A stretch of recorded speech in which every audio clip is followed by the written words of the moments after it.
Bonjour et bienvenue sur ma chaîne YouTube. Aujourd'hui, nous allons parler Insta360 One X2 avec la fonction TimeShift, comment l'exploiter avec le logiciel Insta360 Studio. C'est parti!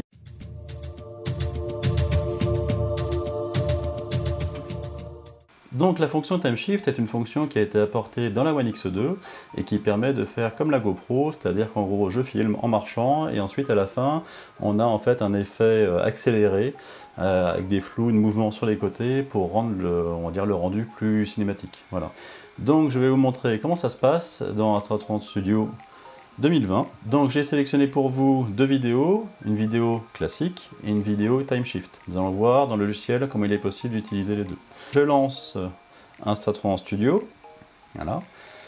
Je retourne dans mon dossier, je prends mes 4 fichiers et je les dépose dans le logiciel. Donc on va commencer, vous voyez que là, sur cette vidéo là par exemple, on a le logo 5,7K. Donc ça veut dire qu'elle a été filmée en 360 standard classique. Là par contre, vous voyez que le logo a changé. Là, on est en mode TimeShift, c'est-à-dire qu'il sait que c'est une vidéo qui a été faite pour du TimeShift. Donc je double-clique dessus. Donc là, vous voyez qu'en fait, il a choisi lui-même, donc l'intelligence artificielle du logiciel a choisi lui-même certaines vitesses pour des segments de la vidéo. En fait, c'est fait en sorte pour que la vidéo soit relativement fluide et qu'il n'y ait pas trop d'accélération, de freinage dans la vidéo. C'est un choix de l'intelligence artificielle. Donc à vous de voir si ça vous convient ou pas. Si ça ne vous convient pas, vous avez la possibilité de sélectionner la portion qui ne vous intéresse pas et de faire supprime. Du coup, ça rallonge le temps, évidemment, puisqu'on repart en fait sur du temps normal. Sinon, si vous voulez tout retirer d'un coup, il est tout à fait possible, au lieu de sélectionner un par un, de faire ici, modifier, réinitialiser la vitesse ou CTRL-R. Et là, du coup, tout est passé à zéro, il n'y a plus d'accélération, il n'y a plus rien. D'accord ? Donc là, vous avez la possibilité ici de réduire la zone pour arriver, on va dire, à avoir toute la durée de la vidéo. Et ensuite, on va s'occuper, du coup, de lui dire, bah, je veux telle vitesse à tel moment. Donc pour cela, on reste dans le mode vue. Et je vais lui dire, ici on a deux boutons qui s'appellent TimeShift, et ici, flou de mouvement. Quand je fais TimeShift, à partir du point de départ, vous voyez que quand je bouge la souris jusqu'à la fin, il me propose d'accélérer de 2 fois par défaut jusqu'à l'endroit qui m'intéresse. Là, c'est ce que j'ai fait, du coup, il est parti sur 2 fois. Sauf que si je me mets au niveau de moi qui marche, c'est pas très joli. Ça fait un petit accéléré, mais c'est léger. Il est tout à fait possible ici de cliquer sur le 2 fois de la vitesse et de lui dire je veux 16 fois, 32 fois, 64 fois. Et là, quand je regarde, on a quand même une accélération qui est plus intéressante. Alors pour le TimeShift, il est fortement conseillé de tourner entre 16 fois et 32 fois. 32 fois, normalement, c'est vraiment la valeur idéale, mais tout dépend de la longueur de votre TimeShift à faire. Donc là, je vais réduire maintenant, parce qu'on a... Voilà, comme ça on voit tout. Et là, du coup, quand je le lis, on a l'accélération, on va passer les trucs. Là, pour l'instant, on ne voit absolument rien, on voit juste que c'est accéléré. On voit que l'option par défaut, quand vous activez le TimeShift, comme ça, il active par défaut un mode qui s'appelle flou de mouvement. C'est le petit bonhomme avec la course.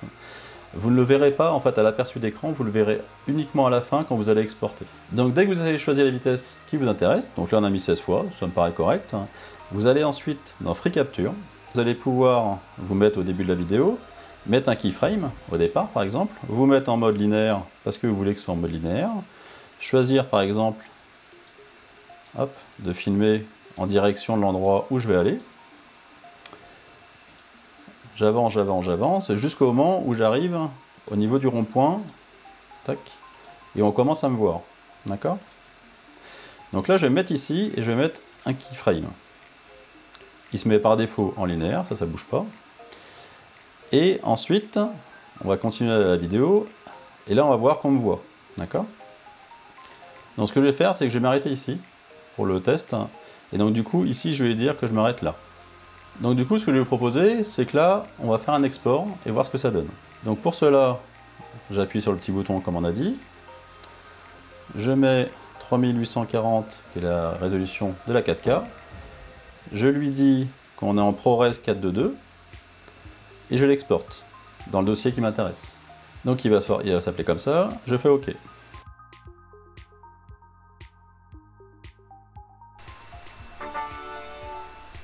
Voilà, l'export est terminé. Donc du coup, ce que je propose, c'est qu'on va faire le même export, mais en décochant le flot de mouvement. Comme ça, vous verrez la différence.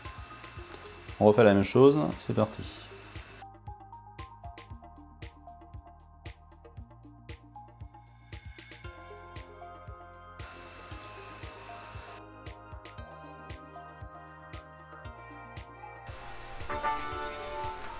Voilà, donc les deux exports sont faits. Maintenant, ce que je propose, c'est qu'on aille voir ce que ça a donné. Donc là, on a bien les deux fichiers, donc sans flot de mouvement et avec flot de mouvement. Donc voilà ce que ça donne avec flot de mouvement.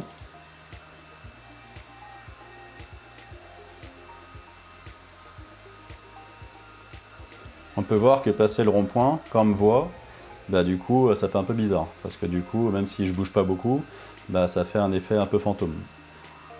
Donc du coup, c'est pour ça que j'ai sorti la même vidéo à l'identique sans flot de mouvement, et vous allez voir la différence. Donc c'est moins beau à l'aller, parce que ça fait moins un effet rapide. Par contre, au retour, vous allez me voir en marchant, et donc du coup, ça paraît quand même beaucoup plus naturel. Donc en gros, pour résumer, le flot de mouvement, c'est bien pour filmer quelque chose, des paysages ou une ruelle ou ce que vous voulez. Mais à partir du moment où vous allez vous filmer vous, il vaut mieux que ce soit un export sans flot de mouvement. Après, rien ne vous empêche dans le logiciel de montage de prendre les deux vidéos, donc avec ce flot de mouvement et sans flot de mouvement, et de mixer les deux, comme j'ai fait d'ailleurs dans la vidéo précédente des tests, où j'ai fait la première partie avec le flot de mouvement pour bien montrer l'effet, et au retour, je l'ai fait sans flot de mouvement pour me voir bien net. Il faut savoir qu'en fait, j'ai découvert que si jamais par erreur, vous avez filmé des vidéos en mode normal et que vous seriez dit « Ah, j'aurais préféré le filmer en time shift, c'est un peu dommage », et bien en fait, vous pouvez le faire.